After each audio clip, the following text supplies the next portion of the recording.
L'avenir de l'exploration spatiale, la vie quotidienne en orbite ou l'émergence du secteur privé dans la conquête de l'espace. Autant de sujets que nous avons pu aborder avec nos invités en direct de la Station spatiale internationale.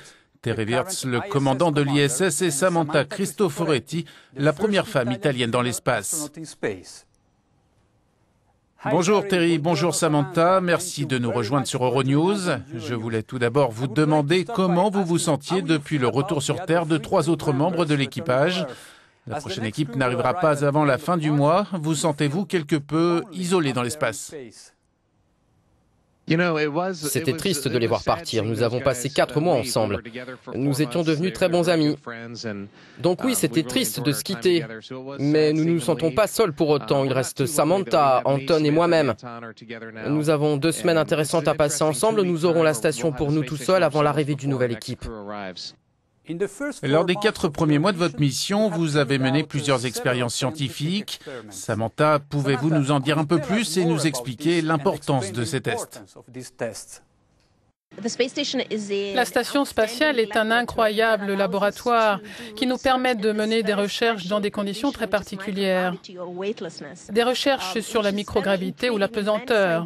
Ce sont des études très importantes dans de nombreux domaines scientifiques, car en faisant des observations scientifiques en microgravité, vous pouvez observer, mesurer, quantifier des phénomènes que vous ne pourriez même pas remarquer et surtout pas étudier en détail avec la gravité que nous avons sur Terre. J'ai pu faire énormément de choses ces derniers mois. Je peux vous parler de mes travaux les plus récents pour l'Agence spatiale européenne. Certains ont été un peu pénibles, j'ai envie de dire, parce qu'en science, tout ne fonctionne pas toujours comme on le voudrait. On ne trouve pas immédiatement les réponses à nos questions. Parfois, c'est un peu difficile. Il faut plusieurs essais, il faut corriger des erreurs, ajuster ces protocoles.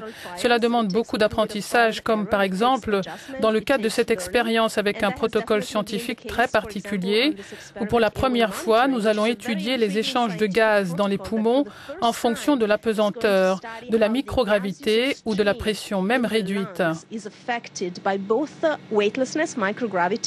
Nous allons maintenant nous pencher sur le triple luxe, qui est un autre protocole scientifique inédit, qui vise à étudier les effets de l'apesanteur sur le système immunitaire et le comportement de certaines cellules immunitaires qui sont sollicitées chaque fois que le corps est confronté à une maladie.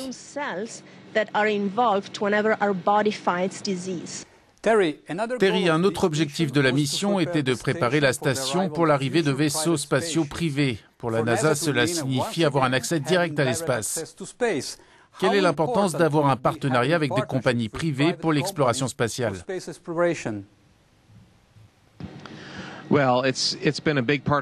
vrai, cela a été une des parties les plus importantes de la mission. À la fois faire des sorties dans l'espace et travailler à l'intérieur de la station pour être prêt à accueillir les futures navettes qui viendraient ici. C'est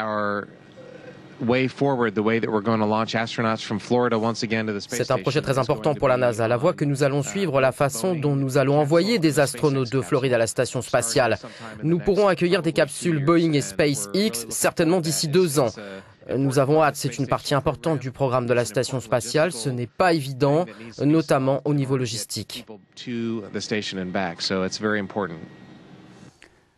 Qu'adviendra-t-il de la station spatiale une fois que la mission sera terminée ? Comment allons-nous assurer la présence d'humains dans l'espace ?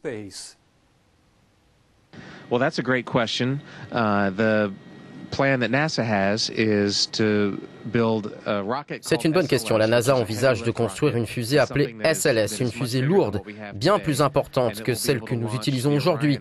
Une capsule avec des humains à bord qui pourront atterrir hors orbite.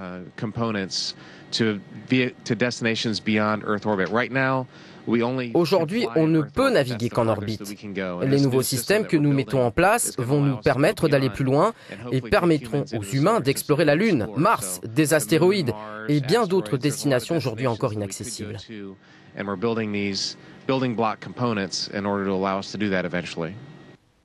Samantha, selon un récent sondage, vous êtes désormais l'Italienne la plus populaire au monde, devant Monica Bellucci ou Laura Pausini. Doit-on comprendre que la science est désormais plus attirante que le showbiz ? Does it mean that science may be more attractive than showbiz?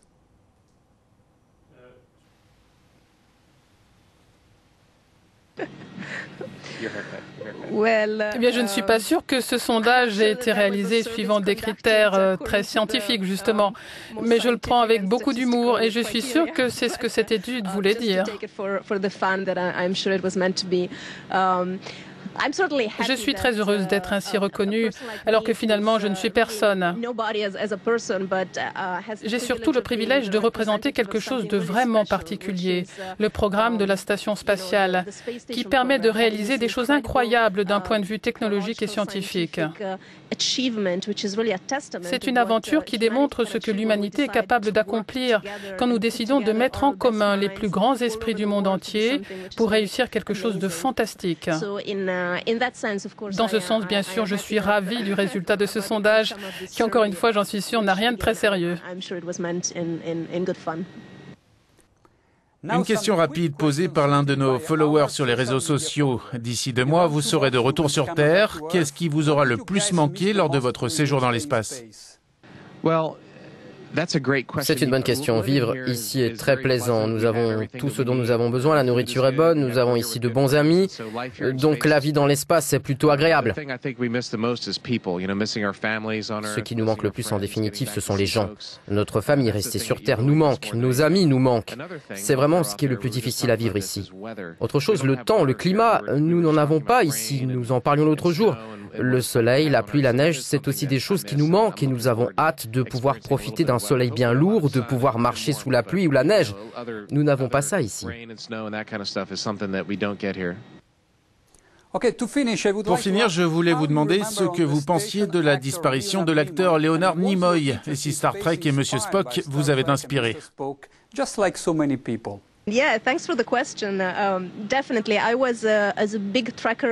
Oui, merci pour la question. Sans aucun doute, j'ai grandi avec Star Trek. J'étais une très, très, très grande fan. Je pense qu'il m'a aidé à emprunter cette voie. Il m'a aidé à m'intéresser à tout cela. Je voulais devenir astronaute, voyager dans l'espace et jouer un rôle dans cette aventure humaine qu'est l'exploration spatiale. Je suis persuadée qu'un jour, l'univers Star Trek deviendra réalité. Pour moi, c'est un devoir d'honorer la mémoire de Leonard Nimoy lorsqu'il nous a quittés il y a peu.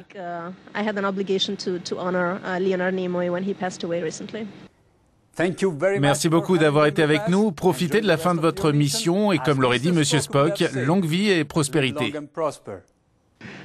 Merci beaucoup. Nous passons le bonjour à tous les gens qui vivent en bas en Europe. On vous revoit sur Terre dans quelques mois.